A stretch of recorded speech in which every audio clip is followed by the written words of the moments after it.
दोस्तों शुरू करते हैं हम पार्ट 2, मेरा परिवार मेरी प्रेरणा। इसमें पहला प्रश्न है, मदद शब्द से आपका क्या तात्पर्य है, क्या अर्थ है? मदद क्या होता है? मतलब हेल्प करना, किसी अन्य व्यक्ति की कोई कार्य करने में सहायता करना ही मदद कहलाता है। आप प्रश्न 2 है, आप क्या आपने कभी अपनी कक्षा या स्कूल में किसी की मदद की है? नीचे दी गई तालिका में लिखिए।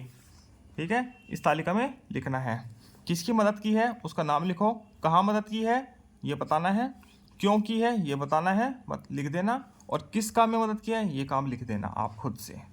ठीक, प्रश्न आगे आता है। प्रश्न संख्या 1, आपके घर में कोई बुजुर्ग व्यक्ति है, उन्हें अपने दैनिक कार्यों को करने में क्या क्या कठिनाइयाँ होती है?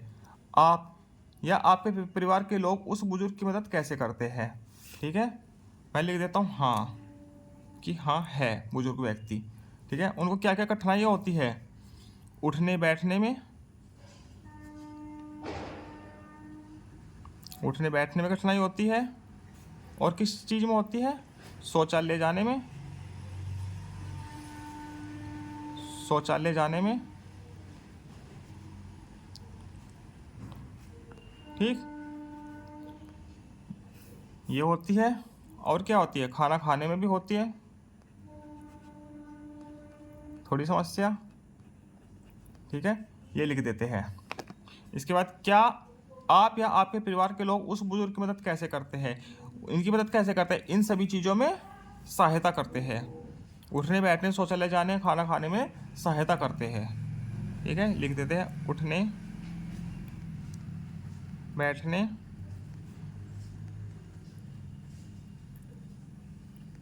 शौचालय जाने व खाने पीने में सहायता करते हैं। सहायता करते हैं या मदद करते हैं, कुछ भी लिख सकते हैं। ठीक है, यदि आपकी दादी चल नहीं पाती है तो आप उनकी मदद कैसे करेंगे? सही विकल्प के सामने सही का निशान लगाएंगे। उनको समय पर खाना देंगे, सही। ठीक, उनको समय पर दवाई देंगे, सही। उनको नहाने और शौचालय ले जाने की सुविधा देंगे, ये भी सही है। उपरोक्त सभी सही है, तो इसका डी सही हो गया। तो मतलब कि इसमें तीनों सही है ना, तो इसका डी विकल्प सही है। इसमें क्या लिखा? उपरोक्त सभी सही है। अगले पेज पर चलते हैं। प्रश्न संख्या 3, आप अपनी कक्षा के कार्यों में किस प्रकार सहायता करते हैं? ठीक है, कक्षा का फर्नीचर व्यवस्थित करके, कक्षा की सफाई करके सहायता करते हैं, और कक्षा में शांति बनाए रखकर सहायता करते हैं। ठीक, प्रश्न संख्या 4, यदि कोई व्यक्ति पानी में डूब रहा है तो आप उसकी मदद किस प्रकार कर सकते हैं? ठीक है, किस प्रकार से करेंगे? सबसे पहले स्वयं कोशिश करेंगे, खुद से हम कोशिश करेंगे। यदि विफल हो गए तो फिर क्या करेंगे? विफल होने पर किसी अन्य व्यक्ति को आवाज़ देकर बुलाएंगे। इसमें ये चीज़ लिख देंगे हम। आगे चलते हैं। प्रश्न संख्या 1, आज सुमित के शिक्षक गृह कार्य की जांच करेंगे, लेकिन उसने अपना गृह कार्य पूरा नहीं किया।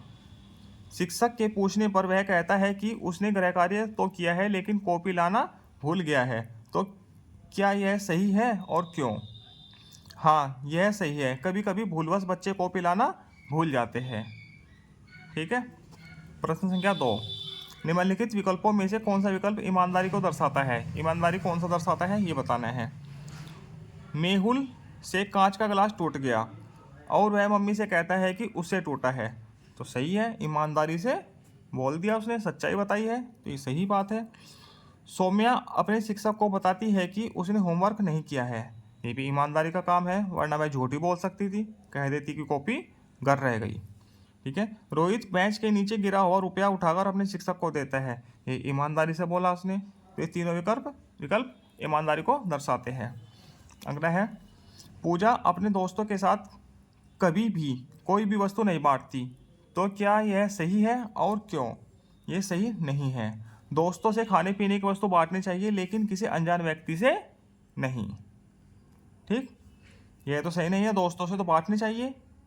ठीक है, मगर यदि हम किसी अनजान व्यक्ति से बांटेंगे हैं तो यह सही नहीं है। रीता की मम्मी बहुत बीमार है उनके घर में कोई दूसरा व्यक्ति नहीं है जो घर के कार्यों में उनकी मदद कर सके। रीता भी किसी काम में उनकी मदद नहीं करती और अपने दोस्तों के साथ खेलती रहती है। तो क्या यह सही है और क्यों? रीता को अपनी मम्मी की मदद करनी चाहिए। ठीक है, इसमें ये लिख देंगे हम। आगे चलते हैं। प्रश्न संख्या 1, मेरा परिवार और मेरी प्रेरणा, यही पाठ चल रहा है। इसमें पहला प्रश्न है, निम्नलिखित में से उन विकल्पों को चुनिए जो आपको पसंद है या आप जिसे करना चाहते हैं। पहला विकल्प है बड़ों का सम्मान करना चाहिए, पसंद है मुझे। कक्षा में शोर मचाना, नहीं। चोरी करना, बिल्कुल गलत बात। किसी से झगड़ा नहीं करना, बिल्कुल सही बात लिखी है। दोस्तों से झगड़ा करना, बिल्कुल गलत बात। प्यार से रहना चाहिए।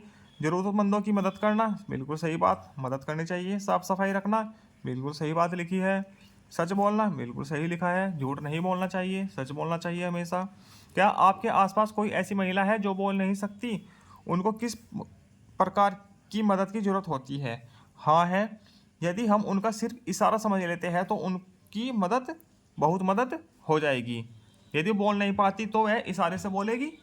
तो और यदि हम उनकी मदद इशारा समझ पाए कि उसको क्या चाहिए तो इसमें उसकी बहुत मदद हो जाएगी। क्या आपने कभी किसी ऐसे व्यक्ति की मदद की है जो कभी देख नहीं सकता है? यदि हाँ तो किस प्रकार मदद की है? हाँ की है, उसको सड़क पार कराने में। मैंने उसको सड़क पार कराई है। प्रश्न संख्या 4, हमें किसी व्यक्ति की मदद कब करनी चाहिए? सही विकल्प पर सही और गलत पर गलत का निशान लगाइए। मदद हमको कब करनी चाहिए? ठीक है, कोई व्यक्ति दुर्घटना में घायल हो जाता है तो उसकी मदद करनी चाहिए। जब कोई बच्चा परीक्षा में के समय नकल करता है तो उसकी मदद बिल्कुल मत कीजिए, क्योंकि नकल करना गलत बात है। यदि कोई बूढ़ा व्यक्ति सड़क पार करना चाहता है तो उसकी मदद करनी चाहिए, उसको सड़क पार करानी चाहिए। आपके रिश्तेदार बिना किसी ज़रूरत के आपसे पैसे मांगते हैं, बिल्कुल गलत बात। पैसे मांगना गलत बात है जब ज़रूरत नहीं है। जब ज़रूरत होगी तो पैसे मांगिए। ऐसे व्यक्ति जो कभी देख सुन और बोल नहीं सकते, हमको उसकी मदद बिल्कुल करनी चाहिए। ठीक है, आपके पड़ोसी के घर किसी समारोह का आयोजन होता है तो हमको उसकी मदद करनी चाहिए उसका आयोजन कराने में। प्रश्न संख्या 5, निम्नलिखित परिस्थितियों को समझकर तालिका में लिखिए। यदि रास्ते में किसी व्यक्ति की दुर्घटना हो गई है तो आप क्या करेंगे? ठीक है, एम्बुलेंस व परिचितों को फ़ोन करेंगे। जो उसके परिचित हैं उनको फ़ोन करेंगे, उसका फ़ोन लेकर और एम्बुलेंस को बुलाएंगे। क्यों करेंगे? हमें दूसरों के प्रति सहानुभूति रखनी चाहिए, दूसरों की सहायता करनी चाहिए। ठीक है, यदि कोई दुकानदार आपके द्वारा खरीदे गए सामान की कीमत गलती से कम लेता है तो हमें क्या करना चाहिए? हमसे सही कीमत लगाने के लिए कहेंगे। हैं, क्यों करनी चाहिए? हमें ईमानदार रहना चाहिए। ठीक, अगला है, यदि आपके पापा का मोबाइल गिरकर टूट जाता है तो क्या करेंगे? हम पापा को बता देना चाहिए। हैं, ईमानदारी दिखाना चाहिए कि हमसे ही आपका मोबाइल टूटा है, कोई बात हमको छिपानी नहीं चाहिए। आगे चलते हैं। प्रश्न 6, क्या आपने कभी दिव्यांगों के लिए उपलब्ध विभिन्न सुविधाओं के बारे में सुना है या देखा है? यदि हाँ तो क्या देखा और कहाँ देखा है? ठीक है, हाँ देखा है, व्हील चेयर देखी है हमने, अस्पताल में देखी है, स्टिक देखी है, विकलांग लेकर चलते हैं, चश्मा देखा है, वॉकर देखा है, ट्राईसाइकिल देखी है, ये आदि हमने देखे हैं। आगे का प्रश्न है, नीचे दी गई सारणी को भरिए। शारीरिक समस्या लिखी है इधर, क्या क्या मुश्किलें आती है, और ये उपकरण तो दिए गए हैं, क्या क्या मुश्किल आती है ये भरना है। ठीक है, जो देख नहीं सकता मतलब कि अंधे इंसान, तो उसको क्या क्या मुश्किल आएगी? आने जाने में प्रॉब्लम होगी, दिनचर्या का काम करने में प्रॉब्लम होगी, पढ़ना लिखना आदि में उसको समस्या को सामना करना पड़ेगा। जो सुन नहीं सकते उनके लिए क्या होगा? दूसरों के संकेत समझने में मुश्किल होती है, तो दूसरे उसको संकेतों से इशारों से ही बताएंगे ना, तो वो उसको समझने में मुश्किल होगी। मगर वह लिखकर दूसरे बता सकता है, वो पढ़ सकता है, जो सुन नहीं सकता बहरा इंसान।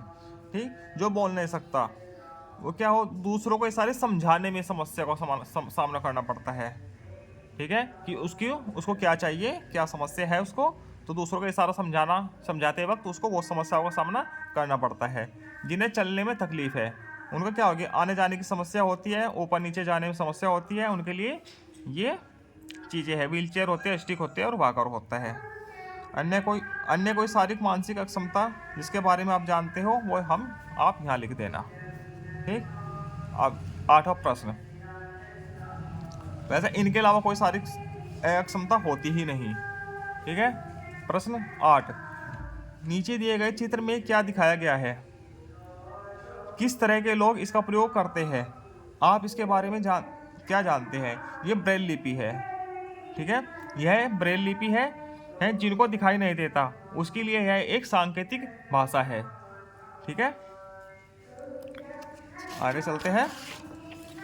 आखिरी पेज है इस पाठ का, इसमें प्रश्न संख्या 1 है, दिव्यांगों के साथ हमें किस प्रकार का व्यवहार करना चाहिए जिससे उन्हें सामान्य व्यक्ति होने की अनुभूति हो। ठीक है, कैसा व्यवहार करना चाहिए, स्नेहपूर्ण, सौहार्दपूर्ण, धैर्यपूर्वक एवं कार्यों में सहायता करनी चाहिए, उनसे झगड़ा न करना, ऐसा व्यवहार करना चाहिए, हमको झगड़ा नहीं करना चाहिए, उनकी सभी कामों में सहायता करनी चाहिए, मदद करनी चाहिए। ठीक है, निम्नलिखित तालिका को भरिए। व्यक्तियों के नाम, यह सुधा चंद्रन।